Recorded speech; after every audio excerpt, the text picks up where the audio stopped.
বরিশাল বিভাগে হামে আক্রান্তের সংখ্যা দিন দিন বাড়ছে। শেরেবাংলা মেডিকেল কলেজ হাসপাতালে হামের উপসর্গ নিয়ে প্রতিদিন ভর্তি হচ্ছে গড়ে 40 জন রোগী। এ পর্যন্ত মারা গেছে 31 শিশু।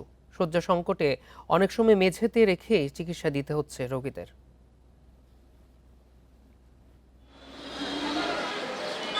হামের প্রাদুর্ভাব বাড়ার পর থেকেই বরিশালের শেরেবাংলা মেডিকেল কলেজ হাসপাতালে বেড়েছে রোগীর চাপ।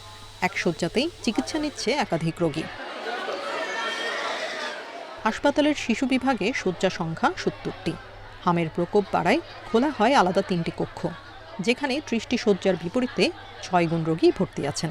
আমতলে দেখানোর পর দেখে সুস্থ হয় না, অবস্থা সুস্থ না হলে সরকারি হাসপাতালে ভর্তি করাইছি, ভর্তি করানোর পর এখানে রেফার করছে। ডাক্তার দেখাইছি, কোনো পাই নাই, হ্যান গুণ আইসি বরিশাল এখন সিট পাই নাই, নিচে রয়েছে। 8 দিন ভালো ছিলাম বাসায় বসে, তারপর আবার এই সমস্যা দেখা দিয়েছে।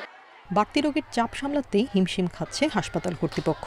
তারা বলছেন, কম শয্যা সংখ্যা নিয়েই রোগীদের সর্বোচ্চ সেবা নিশ্চিত করা হচ্ছে।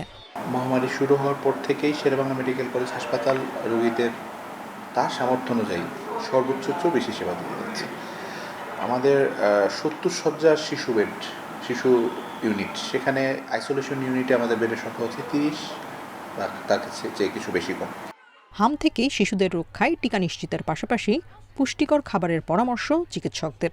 ভ্যাকসিন দেওয়ার পর হতে পারে, সেক্ষেত্রে যদি বাচ্চাটা অপুষ্টি থাকে, ম্যালনারিশ থাকে, কোনো ডিজিজের কারণে অপুষ্টি থাকে, তাহলে হতে পারে। সেক্ষেত্রে ভ্যাকসিন দেওয়া থাকলে আপনার হামের তীব্রতা কম থাকবে, আর ভ্যাকসিন দেওয়া না থাকলে হামের তীব্রতা বাড়তে পারে, তার অনেক জটিলতা বাড়তে পারে।